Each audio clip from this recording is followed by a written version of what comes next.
वो कहावत तो आपने सुनी होगी, no risk no gain. Risk है तो इश्क है। जिंदगी का सबसे बड़ा जुआ क्या है? रिस्क ना लेना। रिस्क नहीं लिया तो पता कैसे चलेगा कि आपने कभी कुछ ट्राई करने की सोची, और वो ट्राई अगर नहीं किया तो भाई साहब बाद में मलाल रहता है, यार वो कर लेता तो शायद हो जाता, अगर वो करता तो शायद मैं आगे निकल जाता। तो एसआरके और सिद्धार्थ जब दोनों एक साथ आ रहे हैं ना, तो उन्होंने सारे रिस्क को दांव पर लगा दिया है। ये कुछ ऐसा प्लान कर रहे हैं। इन्होंने धुरंधर की सक्सेस देख ली, इनको पता है भी इनसे पहले रामायण भी आ रही है जो कि दबाकर पैसा कमा कर जाएगी, और दो फिल्में एसआरके 1000 करोड़ में एक साल के अंदर दे चुका है। पब्लिक उससे अब छोटे की उम्मीद कर नहीं रही है। पब्लिक कह रही है बेटा 3 साल बाद अगर आप आ रहे हो तो कुछ ऐसा लेकर आओ कि भाई ट्रेंड सेटर बन जाओ। पुरानी फिल्में जितनी आई हैं उनको पीछे धकेलो और बाकी एक फिल्म मेकिंग के अंदर भी ट्रेंड सेट करके जाओ। इसलिए 70% इंडस्ट्री ना किंग के अंदर होने वाली है, और कोई छोटी मोटी बात नहीं है। और कोई भी ऐसा करेक्टर या कोई ऐसा एक्टर नहीं है जिसको भाई साहब आपने ऐसे ही ले लिया। वो सारे एक्टर ऐसे हैं जो एसआरके की एक कॉल के ऊपर तो आ जाएंगे, पर एक शर्त और रखेंगे सामने कि भाई हमारा रोल क्या है, हमारा करेक्टर क्या है, इस फिल्म के अंदर हम करने क्या वाले हैं। आप तो हो, आपकी बेटी है, बेटी के लिए पिक्चर बना रहे हो, तो इसके अंदर हम क्या अपना इनपुट दे सकते हैं, पहले हमारे को स्टोरी स्क्रीन प्ले सुनाओ। तो हर किसी को उसका करेक्टर पार्ट सुनाया गया और हर कोई इंप्रेस होकर ना इस फिल्म के अंदर अपना 100% देने वाला है। सौरभ शुक्ला बोल चुके हैं और कुछ और एक्टर भी है। जयदीप अहलावत ने भी भाई साहब लल्लन टॉप में बोला था। अब 3 से 4 बड़ी बड़ी खबरें हैं, हो सकता है आपको ये खबरें मिल गई हो, क्योंकि देखो मैं क्या है 3 4 5 दिन तक देखता हूं, कोई बड़ी बड़ी खबर आती है तो उन सबको एक साथ मिक्स करके आपको बता देता हूं, क्योंकि हर खबर के ऊपर वीडियो बनाना आसान हो नहीं पाता। सबसे पहले तो ये आई थी कि मिडिल ईस्ट में भी आपको पता टेंशन चल रही है, वहां पर उन्होंने एक बहुत बड़ा सीक्वेंस शूट करना था।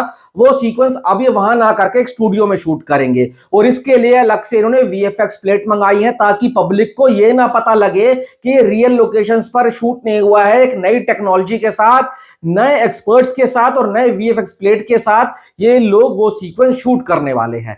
अब कल एक बीजीएम लीक हुआ ट्विटर के ऊपर, ये भाई साहब किंग का बीजीएम अनिरुद्ध ने डिजाइन किया हुआ है। भाई वो बीजीएम तुम सुनना, मजा आ जाएगा तुम्हारे को, ऐसा लगेगा कि कुछ नया कुछ अलग सुन रहा हूं। क्योंकि अनिरुद्ध का जब बीजीएम बीच में ऐसा हो रहा था कि हर किसी का ना सेम सेम सेम जा रहा था, अब उसने किंग के लिए एक अलग बीजीएम डिजाइन किया है। वो बीजीएम सुनने के बाद एक ऐसा फील हो रहा है ये फिल्म कहीं से भी भाई आम तो लग ही नहीं रही है। मतलब ऐसा लग रहा है कि बीजीएम इतना सॉलिड है, बीजीएम इतना दिमाग घुमाने वाला है, और बीजीएम के साथ वो एक्शन सीक्वेंस को जो मर्ज किया जाएगा तो क्या आउटपुट निकल कर आएगा। अब एक खबर और आई है कि भाई क्लाइमैक्स शूट के लिए इन्होंने अब मतलब एक गाना चल रहा है जिसमें दीपिका पादुकोण होने वाली, वो गाना जो है फिल्म की कहानी को आगे बढ़ाएगा, और सुहाना खान के साथ एक क्लाइमैक्स का शूट किया जा रहा है। बीच में खबर आई थी कि भाई Abhishek Bachchan and SRK climax shoot कर रहे हैं, और एक बहुत ही ब्रूटल वॉयलेंस से भरा हुआ एक एक्शन सीक्वेंस प्लान किया है, डिजाइन किया है, जो कि बहुत ही नेक्स्ट लेवल के ऊपर जाने वाला है। वो शर्टलेस वाला सीन था ना, वो कहीं ना कहीं उस क्लाइमैक्स का ही पार्ट होने वाला था। अब फिर खबर आती है कि भाई सुहाना खान के लिए एक अलग से एक्शन सीक्वेंस शूट किया जा रहा है, जिसको ये क्लाइमैक्स में डालेंगे, कहीं फिट करेंगे क्लाइमैक्स में। हाँ हो सकता है दो बड़े बड़े एक्टरों के साथ भी क्लाइमैक्स हो सकता है। अभिषेक के साथ अलग हो गया, मेन विलन होने वाले हैं, फिर सुहाना के साथ अलग हो गया, पर अभी एक खबर उड़ती उड़ती और निकल कर आ रही है कि इसकी जो क्लाइमैक्स है ना ओपन एंडिंग रखा जाएगा। ओपन एंडिंग का मतलब क्या होता है कि आपको कहीं पर भी ना वो नहीं मिलेगा कि विलन मर गया चलो पिक्चर खत्म हो गई, दी एंड का बोर्ड आ गया। ऐसा नहीं होगा, जो खतरा होगा वो खतरा टल जाएगा उस वक्त के लिए, पर ओपन एंडिंग रखा जाएगा। वहां से सेकंड पार्ट के भी रास्ते खोल सकते हैं अगर ऐसा हो गया।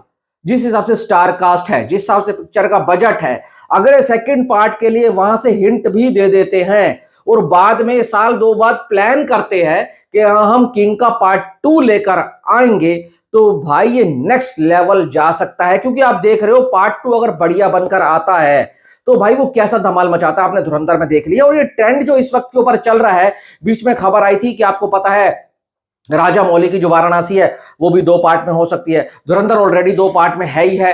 रामायण 2 पार्ट में होने वाली है।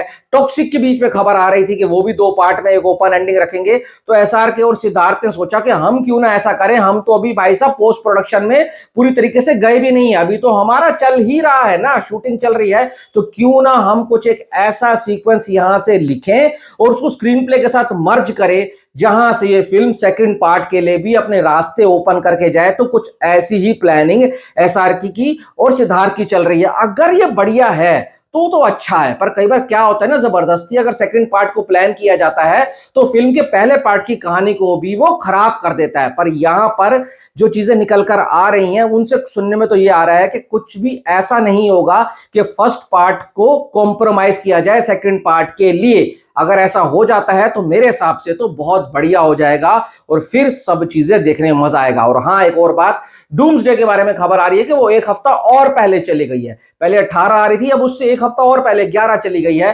तो पहले भी कोई रिस्क इतना था नहीं इंडिया के अंदर, अब तो बिल्कुल ही नहीं रहने वाला, क्योंकि 14 दिन का एक लंबा मिल जाएगा गैप, वो बहुत है किंग को अपने पैर जमाने के लिए। अपनी राय कमेंट बॉक्स में देकर जाना। Thanks for watching.